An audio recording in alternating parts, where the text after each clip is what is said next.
Okay, awesome. We are live. Cheyenne, are you with me? I think I'm with you. All right, awesome. Well, Cheyenne, welcome to Real Estate is Local. This is my guest today, Cheyenne Conner. It's great to have you. I appreciate you taking some time on this Friday. I know you're super busy helping those military clients out. I guess what we'll do, Cheyenne, is we'll just kind of dive on in. I want the audience to kind of get to know you a little bit better, understand what you do with your business. I know you've done a couple different markets, being a military spouse and PCSing. So we'll go through that and we'll talk about that. But without further ado, let's jump into the guest spotlight, Cheyenne. So why don't you tell the audience, where are you from? I'm originally from Palm Beach, Florida. So all you Floridians out there listening, I'm like every time like we come across a new Floridian, I'm like, awesome, we're besties. But I mean, not always, It's a New whole East Coast, Floridian. West Coast. Yes, exactly. And you're a new Mhm. Floridian, but you're not like a true Floridian, so it's a little different. I know. Hey, listen, I'm a New Yorker, but I'm not a New Yorker. So There you I go. totally Exactly. understand. I'm from like almost Canada, basically. So I definitely get that there. Yeah, so that's cool. What inspired you to get into the real estate industry, if you don't mind me asking? Yeah. So when I was at Arizona State, which is actually how I met my husband, I was in a little cohort called NGSC, Next Generation Service Corps. And we had to have three different interviews in order to kind of progress and be in that cohort. So we needed a nonprofit, private sector, and public sector internship. So I came across a new construction, and actually a custom home builder named Argue Custom Homes out in Arizona. And he was my private internship, or they were my private internship. And that eventually led to a full time position once I graduated. And I just fell in love with helping people home, really. That's my biggest Mm. slogan, is just helping you find a place to call home. I think that works both for military, and civilians. We worked on the most gorgeous homes ever, multi-million dollar homes, custom home building. And I kind of helped out in all different areas wherever they needed me, whether it was tracking, where we're at in the project, or helping clients, understand where we're at and taking notes and things like that. So originally that's how kind of I got into real estate. After that, Cameron commissioned in 2019, and we started our crazy PCS journey nonstop. So after two PCSs within 8 months, I was like, you know what? I think this is for me. Like, I miss working with people. I miss helping families, and seeing what we went through with our PCSs. I was like, if I can help other families either have better tools to succeed, or maybe implement new things for them so that way they don't have to go what we did, like living in a hotel with two dogs for 3+ weeks on my birthday, then my job and my life feels fulfilled. So that's kind of a long story short of how I got into real estate, not to mention the whole housing crisis issues in 2020. But Yeah, no, certainly some challenges there. And while we're on the topic of, the PCSing and the real estate stuff, right? Can you kind of like talk about that, like your journey? Because I know like you started where you started, right? But now you're an agent and you're licensed. And so, how did that journey kind of progress for you? it's been a tough journey. I've had to really, like, thinking back now, perseverance, dedication has really kind of helped me progress the way I have. It was tough. Like, I am the agent that everyone dogs on that failed her real estate exam 7 times. I passed my state portion with flying colors, but me sitting in an exam room for 2 hours for 100 questions, that's not for me. Give me 30 questions, I got you, boo. But like Right. 100 questions, it's not, I'm just like done. So I failed it seven, well, I guess technically 6 times, all within 1 to 2 points each. Finally passed my national portion. And then from there, I was really only agent for about 6 to 9 months. And then we PCSed from Washington to here in South Carolina. Wow. Okay. So I kind of took a step back, got a full time job, because I was like, I don't know how long this is going to take all over again. I know I need credits and hours, and I'm going to have to retake a test. We all know how that went the first time. So I was Right. like, let me try to set myself up for a different type of success. Well, I got my license. It took me about 7 months between the PCS and the testing and the credits and everything. Passed my test first time. Nice. It was the state portion, so I was like, "I got this." Hey. So that wasn't too bad. And then I'm here ever since, and now we're moving again to Georgia. So I had to, thankfully, it has reciprocity, so I just had to pay all your fees Yeah. and do all of those fun things. So I didn't have to like retest or anything, but I will have to take more courses. Um, Nice. so that's kind of a long journey, but that's kind of how it's been an up and down roller coaster. Absolutely. Yeah. No, I growing up next to Fort Drum, the military base, I friends come and go from high school, things like that. So I definitely understand. It's a very stressful process. I think it's definitely underrated. So, Yeah. and we'll talk more about that kind of stuff, like in terms of the actual like real estate portions of that and what Mhm. that looks like, and especially like as a professional, like what that looks like, kind of being uprooted and trying to build your sphere of influence over again, and all that type of Right. stuff, right? But kind of to finish up our guest spotlight, right? if if I asked you, Cheyenne, listen, this next client, what's one thing you want them to know about you as the realtor? That's such a tough question. I'm awful about talking about myself in that aspect. Like just recently, Of I'm course. like, yeah, I am determined and I did persevere, and it took me 3 years to even just see that. Um, Mhm. I would say the biggest thing is like I really truly do fight the good fight for my clients. I think that sometimes it's hard for me to not take ownership over every little thing that goes right or Right. wrong. I try to be very neutral. So I would just say honestly, like I really do try to do the best that I can. I always, work hard and I'm just always in your corner. Like if something's not going right and you're not happy about it, I really strive to do everything I can so that we have the positive outcome that you're hoping for. Yeah, Um, absolutely. No, I that's love tough. that. That's great. That's Yeah. great. Yeah, awesome. So, well, thanks for introducing yourself to us. Thanks for And so having me. now, we're going to roll kind of a little away from you, but we're going to roll into the market minute. Yeah. And so, the market minute, I'm going to ask you some questions. And I know it's kind of tough because you're kind of all over the place. You're in some different markets, and you're also Mhm. going to eventually PCS again. We don't really know. Let's just talk about the market you're in right now in South Mhm. Carolina. Yeah. Okay. Could you break down some numbers for that? And what county are you in South Carolina? So there's two really close counties that I mainly work with, and that's Richland County and Kershaw County. Okay. Those are kind of sort of some of the majority of counties. There's a lot of different counties though here in Columbia. So when you're looking at the map, you'll see Columbia, and then you'll see a lot of like sub cities within the city. So each one of them kind of has their own county, just because there's a highly populated population of people here. I Right. think, if I'm not wrong, Columbia is like the third largest city in South Carolina. I think first is Charleston, then Greenville, then here. Right. So definitely a lot of people moving in and out. I know you said break down some numbers, I think, of what that Yeah. looks like. Yeah. Yeah. So I would say your average price point for houses, just depending on location, because you've got Columbia Northeast, you have Columbia, like, which is downtown. I would say a safe range, which is kind of probably too large of a range of what you're looking for, is anywhere between 220 to 280. Once you Okay. kind of start getting out of the 280, it kind of gets more, county, city specific. Yeah. Absolutely. No, and that's perfect, right? Yeah. What in terms of like an abstract view of those markets that you work in, right? Like we talked about before this call, just the Mhm. headlines and people listen, Chicken Little, the sky is falling. Everybody loves to talk about that with real estate all the time. But like what would you describe like those markets? Like are they healthy? Like do you see people buying and selling? So, and I have such a different perspective because when I got into mostly selling real estate, I was in Washington state where average home prices are 350 and above. It was a strong market. Coming here, it was definitely a change for me because I almost feel like it was a slower market, maybe a more predictable but unpredictable market. If you can kind of gauge what I'm saying in regards to, home prices increased nationwide from 2020 to 2022. And all of a sudden it just kind of stopped. And everyone's Mhm. like, what the heck is happening? Here, I've noticed that the best way that I've described to either future investors or military families is you're not going to get that quick turnaround rate of return, high equity within a year or two, like you would in somewhere like maybe Washington State, California, Colorado, maybe even like New York. I'm not familiar with that market, but I'm thinking, high income, high cost, um, expensive states. But what you will see is because we have the influx of military families constantly moving in and out, they're moving in and out at a faster rate because it's mostly training based. You don't have people here for 2, 3, 5, 10 years. I mean, Mm, you have your outliers.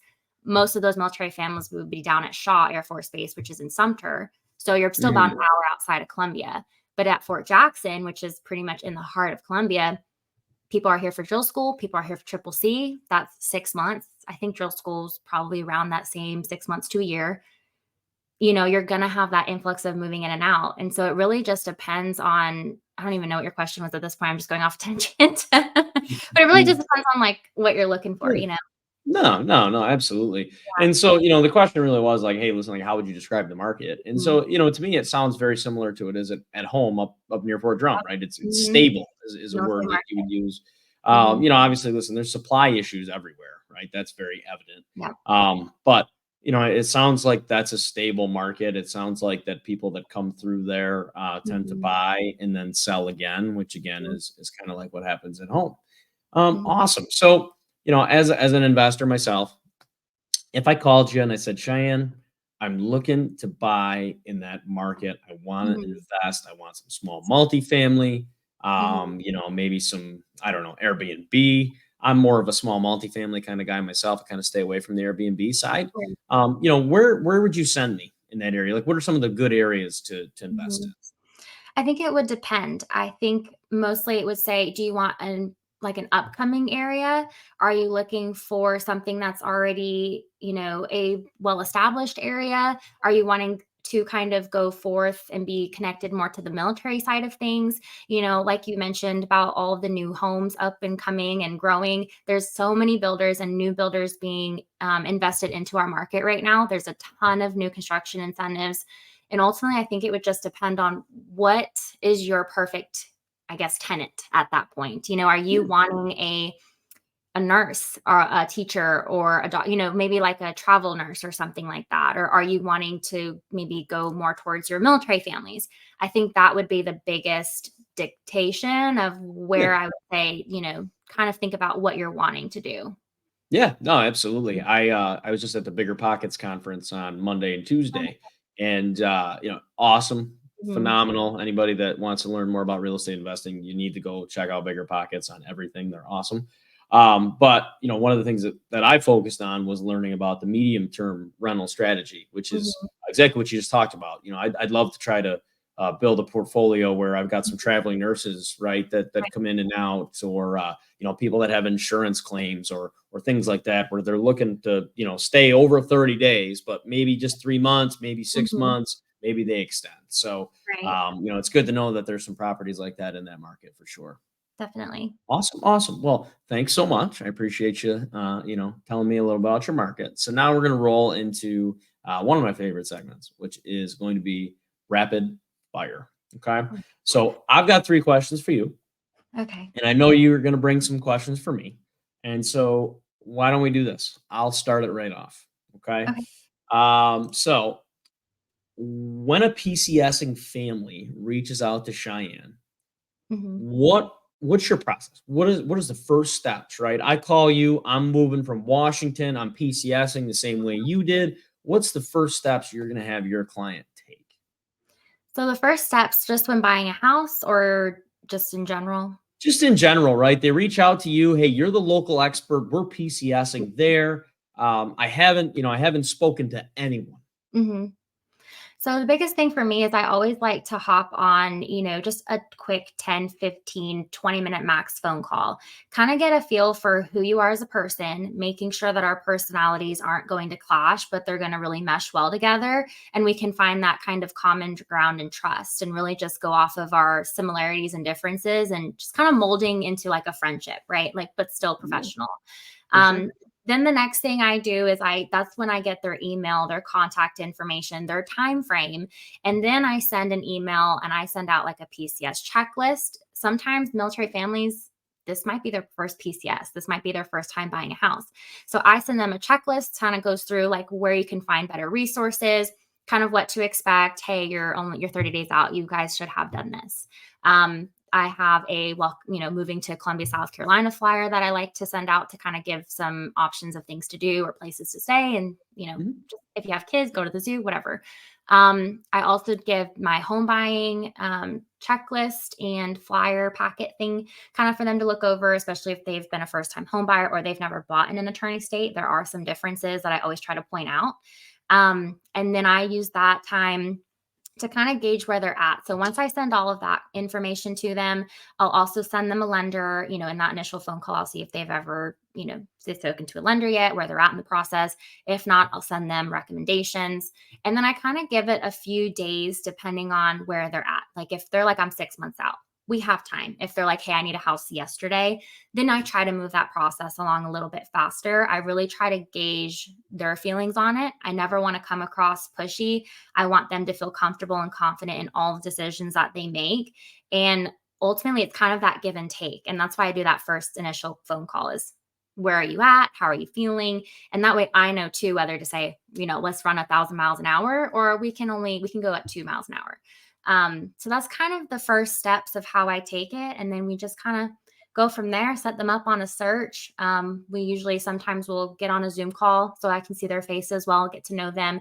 It just depends on how much time we have. I try to keep the process the same throughout, but if you have somebody that has 6 months versus 2 weeks, it's going to look a little different. For sure. Mhm. Absolutely. Yeah, no, and I love that, right? That's definitely definitely a good strategy that you have. You brought up Mhm. the lender piece. Obviously, I'm a little biased to that, but it's just so overlooked. Mhm. So overlooked.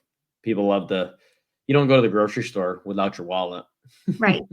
Right. So, Well, and you have to, and like I will not show houses unless they have a pre-approval, because at the end of the day, I know some agents are always like iffy about saying it, or the way you say it might come across a little rude or condescending, but it's just like at the end of the day, I don't want you to get your heart set on a house that you love, but quite frankly, you can't afford it, or you don't want to, right? Because what you can afford is different than what you want to afford. for sure. And so, just because you can afford a $400,000 home right now with interest rates, you might want to be at a 250, So For sure. that's always a conversation I like to have too. Kind of helps people get a little more comfortable. Because I know people are weird about not weird, but that's not the right word to use, but just, uncomfortable about talking about finances. And I think that's another huge thing I want to do is break that stigma, because if I could have known something at 18 and someone would have just told me, then that would have been awesome versus having to learn this on my own at 26 or whatever. But For sure. off topic. But anyways, continue. For sure, for sure. And there's the dogs, right? I love that. Well, yeah, I was gonna pass the baton back to you, but do you want to take care of the dogs first? I love it. I'll close this door real quick. Give me one second. Okay. Oh, well, that's too funny. Okay. He's gonna bark. He's No worries. he's the lab healer, so I'll do my best. I'll try to like mute Okay. myself. Okay. Yeah, no worries. Well, listen, the baton's back to you. What do you got, a question for me in the rapid fire round? So I guess it's kind of the same thing as, what is your first initial step when an agent like myself says, "Hey, Colin, I have a great client for you. I think you guys would work really well together." What do you kind of do going forward? Like, what are your first like 5 steps? Yeah, absolutely. Step number one for me generally is just, hey, I text them over, if it's you and you're my partner, hey, just send them over my link, right, to our application. Takes 5 to 15 minutes, sometimes 30 minutes. It just depends on their financial picture. If you're a self-employed person and you've got a lot of financial stuff, it might take Mhm. you about 30 minutes to fill it out, right? But really, that's the first step, right? Like get that application filled out, because at the end of the day, I'm only as good as the information. Right. Um, I need info from that client to understand their picture. My mentor, Chris, says all the time, loans are like snowflakes because every single one is different.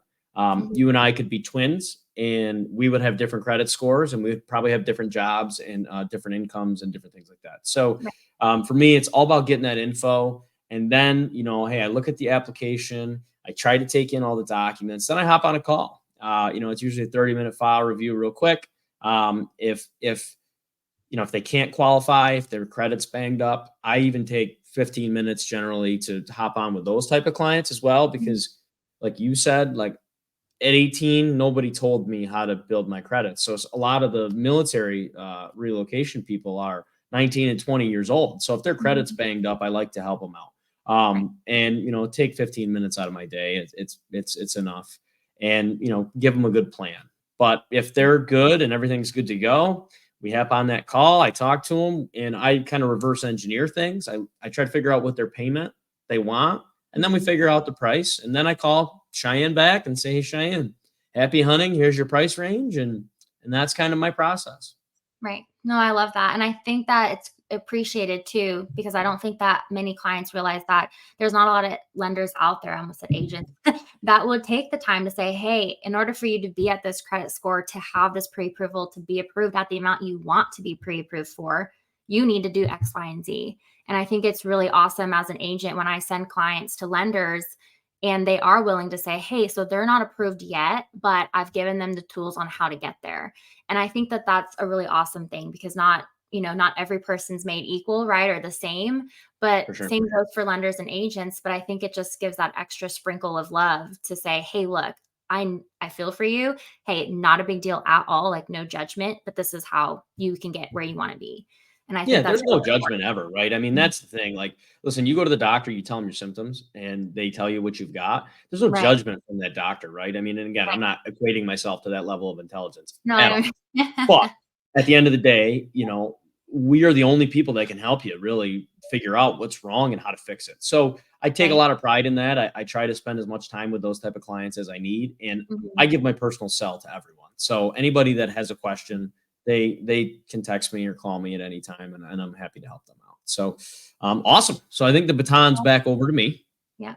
What differentiates you? Oh, geez. What differentiates you from all the other military relocation agents out there? Because Mhm. it's kind of a niche that you're in.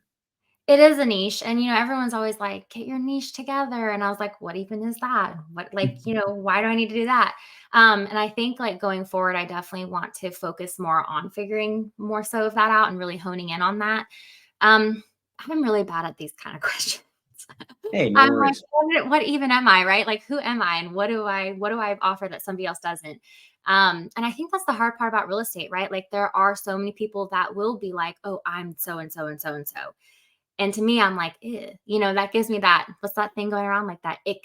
What's your biggest Yeah, ick? Whatever is that yeah. thing, that gives me Mhm. that. I feel like with me, maybe what more so differentiates me is, like, I can't even talk today, is like I I'm not screwed it that up too. person. I know, you've given it back to me.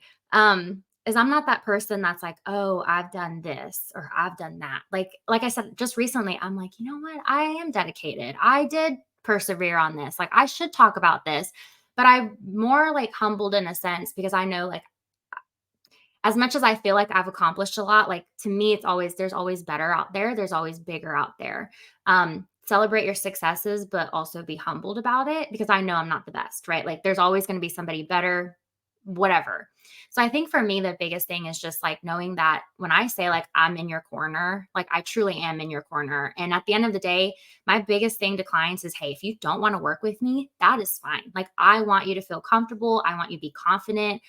I want us, I don't know that I want us to be friends necessarily, but I want there to be that trust of friendship, where I'm not trying to just get you into house, call it a day. Yes, sign a paycheck, and no. Like, I want you to feel comfortable and I want you to be confident in your decisions. And so I'm not saying that all agents are the same, but there are a lot of agents that sometimes are in my niche that do act that way. Military families are a huge indicator of people potentially taking advantage. They know Yeah, you're going to be in and out. Another thing for me is that I've had clients where they're like, I need to sell my house. And I'm like, well, you were here for 6 months. Like, you honestly, you shouldn't sell. Like, this is what your, net proceeds are going to be. Like, you're going to be out of pocket. Like, at the end of the day, you need to make a decision that's best for you. But I'm not that right. agent that's like, yep, put a sign in the yard, let's go. I'm like, no, like, it's not in your best interest to, unless you have to. And so I Yeah, think that that's, long story short, because I tend to go off on tangents here. I'm Um, with you there. like, I think that to me, that's something that try to pride myself in. Mhm. Of staying consistent in that way. And I'm always here, even if someone doesn't want to use me, but they have questions and they are like, hey, I don't know if I want to buy or not. My biggest thing is pick up the phone, talk to me. I love to talk to you about your options, because Yep. to me, the more I can protect my military families and the more I can give them the tools to succeed and make educated decisions for themselves, to me, I'm like, I did my job and I did it well and I fulfilled my purpose. 100%. 100%. And I love that answer. I think it's right on the money. Listen, at the end of the day, if I could sum up what you just said, it's just being a real person and actually caring Right, about people. right, Is what differentiates you. pretty So I much. love that. That's great. That's great. Awesome. So baton back to you. We'll do one more question and then we'll roll into our hot topic. Awesome. I guess the biggest thing is what type of loans do you see the most often coming through right now? Mhm. And with that, I guess, how do you navigate individuals right now in this market with the high Yeah. interest rates being such a hot topic? Yeah. I mean, first and foremost, my bread and butter is generally VA. Mhm, I work a lot with the clients at PCS to Fort Drum. I'm trying to expand into other markets as well as, we're having this conversation mhm, now. So the VA peeps, those are kind of my jam. I like them. They're seeing the high interest rates, but the reality of the VA loan is as long as it makes sense for you and it's a good mhm, deal, it's a good deal. You can have a mhm, good deal in a 12% interest rate market. You can have a good right. deal in a 3% interest rate market. Mhm, It really doesn't matter as long as they're getting out of it what they need to get out of it. mhm. Exactly. And so that's my shtick, right? Like I talk to my clients, each and every single one of them. I want to understand, what do you want to get out of this? Because at the end of Mhm, the day, what I want to get is, I want to see you at the closing table with a smile, but I also right. want to be your lender for life. That's what my role is. And that's how serious that I take my profession. And Mhm, so if if interest rates are the main reason that somebody wants to get into a transaction, often we're not going to get along because right. at the end of the day, you know this, right? There are agents out there where you can't even believe that they're taking such a low commission because people will Mhm, undersell themselves. There mhm. are banks out there that can beat us maybe by an eighth of a percent on a rate. But I'll tell you, customer service comes into play when you're towards the end of the transaction. Mhm. So, that's really, I think, how I help my clients navigate that. It's just one at a time, what product works for them, and if the deal makes sense is kind of where I'm at with that. But And kind of going off of that, I agree with you, and that's kind of what I was trying to get to with the whole, what is your goal in this? Like, when people PCSing here for triple C and they're only here for 6 months, I'm like, "Who somebody told you were gonna be here for, like, maybe I'll give you 7 months?" I'm like, "Yes, take ownership, like, you're an adult, you can ask questions and find out on your own." Mhm. However, did your agent not talk to you and say, "Hey, look, most likely," right? Everyone's different, things change, but you're going to be here 6 to 7 months. Are you Yeah, comfortable with having to rent your home out? And that's something that I try to talk to all of my clients. First, that first phone call I told you about, how long do you think you're going to be here? We don't truly right. know, but gauge that estimate. 2 years, okay, you're in South Carolina, rate of return, not as high, but are you still comfortable with renting it out? Yay or nay? Just giving them those forward thinking options to kind of think about before they're even make signing on the dotted line. Because I Yeah, don't need somebody unhappy in 6 months. "Cheyenne, why didn't you tell me that I'd be yeah, leaving?" Well, yeah. you know, Yeah, so no, I completely agree. And, obviously we kind of gone long, but I figured why not mhm, chime in a little bit on that, yeah, what you just said. I often see other competitors, and I won't name names, but there are right, competitors out there that will throw a 6% interest rate in a military family's face. And that's all they can think about. While they don't realize that the seller concessions, fancy term for money from the seller, that they're using to buy mhm, down that rate, well, that takes away from their ability to pay for their closing costs. And right. so what happens is they've got to come out of pocket a little bit, and most of the military families can't afford to do that. And Not so when you that's just spent 20 ex- grand moving. exactly. So that's a challenge. And then Mhm, also the idea that lenders won't ask them what their plans are. right, Are you going to stay in this property for 10 years, 20 years? Or are you going to stay in this property for 12 months? Because if right, you're staying in it for 12 months, we're not buying that rate down at all. You're there, and either the plan is going to be to rent it afterwards, mhm, or maybe you sell it. And refinance, and you mhm, and again, so there's lots of different options oh, there, but I yep. feel like we're definitely both on the same boat there. And okay, so I got one last quick one, and then we got to roll into the hot topic. Okay, Okay, so I know we're going overtime. no worries at all. So what are some challenges that you have faced personally, right, or that you've observed with some of your clients, like with the military relocation piece and buying a home, and kind of like describe that process, and the challenges that you've seen, or maybe some clients you've been able to help out along the way. Mhm. So my biggest thing is like time frame and timelines. I mean, the military giveth and taketh away kind of thing. They'll say, hey, you need to be here by March 1st. So you do your best to start educating and figuring out, okay, well, what do I need to do and what steps do I need to take? And I need to find a house by X time. And so let's say you do, but then a closing gets extended, or the house that you were under contract with got extended because the house isn't completed yet, right? You went with a new construction home that's giving all these incentives, but hey, they can't promise that either. The biggest thing for me is like, and I've lived through that too, twice. Two out of three PCSs, we did not have a house lined up because of extended time frames, or we didn't even know we were moving until 2 weeks prior to us actually moving. So those are huge challenges that I feel like the average American population does not have to overcome. And I think that I see it with my clients. I've been through it myself. It's not uncommon. And I think that trying to find a place to call home is a lot harder than most people think. And Mhm. because there's so many things that have to align correctly. Orders are constantly changing right now with the state that we're in. Orders are being pulled and then pushed back with different time frames. So if you were told you're going to be there January 1st, now you're being told January 16th. Now you got to tell these attorneys, hey, I need a mail away. Hey, now I have to pay an extra $100 to get that mail away. So it's tough. Like, these are big challenges that people are going through every single month. Like, every month, every quarter, there's people moving from different places. And I just think it's sad. Like, I would love to be able to one day afford to be like, hey, I've got all these houses everywhere. You guys can stay for free or half off, like, Yep. it's just not plausible. Like, I'm not in that situation yet. I mean, the more we move, the worse it gets, like, Right. it's tough. And I think that military families need some grace on that and need some true, like, I don't want to say like mental health support, but like emotional support, maybe, of Yeah. just people saying like, that sucks, because it does. And it's Yep. not easy.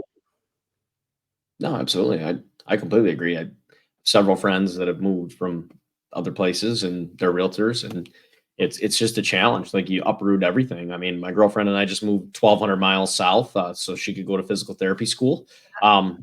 Again, I have not served my country. I'm super appreciative for all that have. I feel like this is kind of a way for me to is help these families out. But at the same time, like, I can't even imagine just getting uprooted like that and Mhm. saying, "Hey, listen, you've got 3 hours to pack up, and then you're going from Washington to Florida. So Yep. figure that out." So, Yep.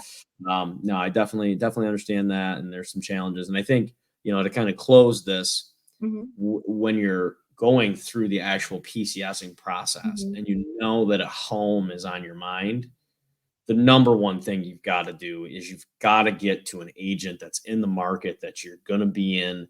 That, honestly, like, if I was a military person, I would never not use a military related spouse or something that's a realtor, Mhm. that understands my personal, like, issues and what I need and what I want to accomplish, and hope that that realtor has a solid loan officer that understands the actual local market, not Right. the ones that sit in the call centers that are that don't know any markets, but Right. the ones that actually understand, like, what are the taxes? What is the insurance? Mhm. What are some challenges that people face when they want to sell their home after having it for a year and then 2 years later they have to move? So, Mhm. to kind of finish that up, I think that that's huge, huge, huge importance. And it sounds like, you're definitely that person for your clients. And I commend you for that.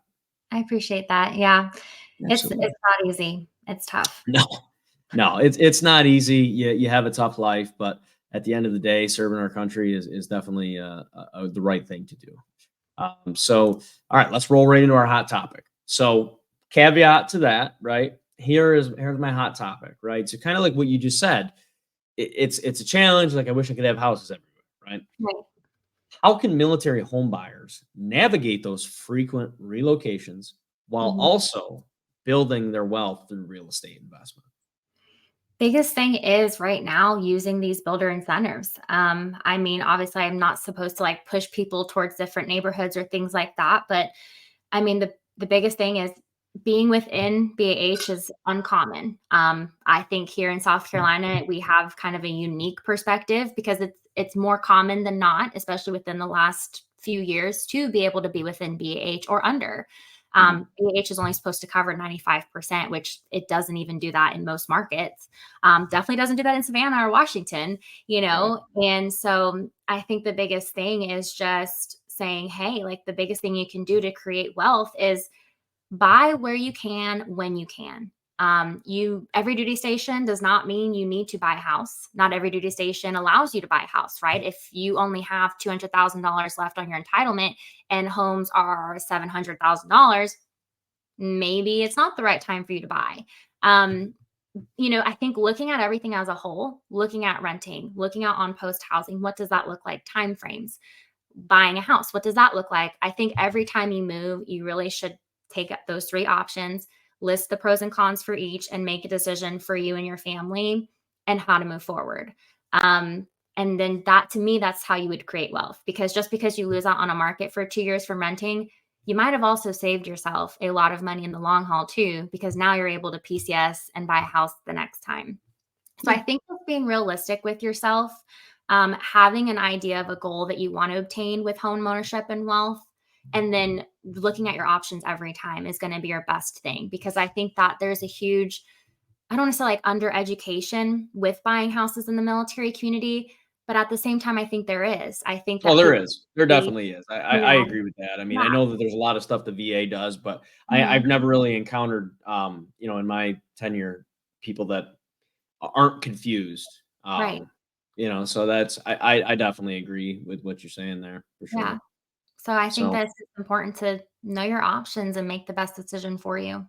yeah, absolutely. No, I love that. That's a great take on that. For me personally, my take on this topic is I don't believe, Mhm, and again, this is kind of an outlandish take, but I'll say it anyway. mhm. I don't believe there's a better tool to build your wealth through real estate than the VA loan. I just think 100%. it's so powerful. Like Yeah. it's such a powerful tool. A lot of people look at military service and they think they've done it for 4 years and that's all they got from it and they can't really benefit and all.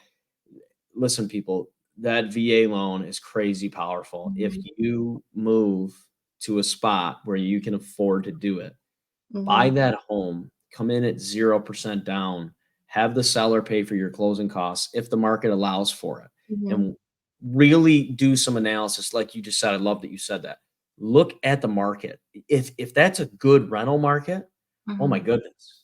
mhm, You just bought a house. You can also buy, it's not very common knowledge, but you can literally buy a duplex, triplex, or quad with the mhm, VA loan and potentially come out of pocket 0. So mhm, if you're in a position where, you said you and your husband, it's just the 2 of you, right? Obviously, if people have kids and dogs and things like that, totally understand. But if you're in a position where, it's you and your spouse and you're younger, take advantage of this. I've seen some people come from California and Hawaii where they have used the VA loan to buy $1 million properties, and those properties generate 20, 30, $50,000 a month in yeah, income, and they didn't pay a cent out of their pocket to buy mhm. those homes. So again, I'm going to probably take some flack for that because it's not every situation's different. It's not always, and I like, No, it's not a guarantee. Like, in this no, market, what we're seeing here is totally different than Florida's and Washington's, and so it's hard to always say like, "Oh, yeah, you can do these things," but also it's all perception based off of where you're sure. at currently, and so I think that's important too. Like, everything we've said is mostly based off of perception. Some of it's facts, statistics and things, but Yep. everybody's, going to look at something differently and have different opportunities, but depending on where they're at, like that's the big thing I've been on lately is like if you're at the right time in the right place and the right people, that changes things. So, Yeah. And one thing I would say to counter that, not counter it, but just say, hey, yeah, listen, sometimes you don't know. Sometimes right. people just don't know. Sometimes you have to take a little bit of a risk. We're in Mhm. the real estate business, so we understand the risk. Like Right. we're commission people, we understand that. Right. But sometimes you have to take a little bit of a risk. Maybe buy a duplex when you could buy a single family. But Mhm. often when I do the math for my clients and show them, hey, this is the BAH that you're getting, right? Mhm. You're not getting that on base. And then, oh, by Right. the way, you have this other thing. It's called rent when you buy a Mhm. duplex. And Right. so that mortgage payment that BAH doesn't necessarily almost cover, well, now it's all covered and maybe you get 500 bucks a month. Now you Right. might have to deal with a tenant. There's always going to be a negative and a drawback on every Mhm. situation. But in my personal opinion, like you can really 4 years in the military or 10 years in the military with that VA loan, you could really set your family up to be wealthy for the next couple generations. So, I agree. Could not uh, agree more. awesome. Love it. Well, cool. So, went through all of our segments, and then so now we're going to rip through closing time. We went a little long, but I felt like it was Yeah, appropriate, sorry. right? So, hey, no worries at all. I listen. You talk to my friends; they know I never shut up. So I Okay. totally understand that. So yeah, in closing time, it's going to be super simple, right? I'm just going to ask you a couple questions to finish out, and then we'll be on our way. So for you, what's the best piece of advice you've received when it comes to real estate? And this could be for as an agent. This could be Mhm. as somebody that has purchased homes. However you want to take it. I guess I could probably do both maybe. So as an agent, I think the biggest thing for me this year into next year that I'm really trying to focus on is creating boundaries. I am that type A, go, go, go, make everybody happy kind of person. Want everything to go exactly as planned, which is tough enough as a military spouse because that's not how it Mhm, works. mhm, So I think for me, that's been the biggest takeaway and advice from fellow agents is, hey, like it's okay to make boundaries. It's okay to like you have to take care of yourself first before you can take care of others, right? Like I was just talking to an agent today about that of, hey, if you haven't fed your brain food, like how is it supposed to function right? But yet your kids are taken care of, your spouse is taken care of, your house is your dogs, right? But what about you? And then you're supposed to go out there and still fend and fight for your clients, but you can't do that when you can't even your brain has no food, like doesn't make sense. So I think mhm. that's been the biggest thing, like piece of advice for myself within real estate. And then for buying real estate, I mean, it's pretty much like what we've been talking about this whole time is if you can afford it and you want to afford it, buy the house. Like Right. everything you do comes with a risk, but real estate's the most appreciating asset you'll ever have. Like even if we go through a random issue and home prices drop and everything, what must come up, what goes up must come down, what goes up must whatever that saying is, whatever I'm trying to say. Mhm. And I think that that's the biggest thing is, we have unfortunately a lot of military families that will go out there and buy these $100,000 cars. Quite frankly, it's not the best investment. Those are depreciating assets. And yet they won't buy the $150,000 house. I mean, where are you going to find that nowadays? But you get what I'm saying. So I Sure. think that's, important to kind of also think about that piece of advice. And there's a UPS truck outside, so Max going Oh, nuts. nice, nice. What's Yeah. what's your dog's name for the audience? Mac, he's a Labra healer. I also have Misty, but she's being quiet. She's quiet. She's the good girl. I love She's that. the Well, good that's one. great. Yeah. Mac and Misty get a shout out today. I love that. Yeah. And then we'll kind of finish up here. You've been so great. It's been so good getting to know you. I know we've talked a couple Yeah. times. I love your stuff Mhm. on social media Oh, and thank all you. that stuff. And we'll get to that in a second.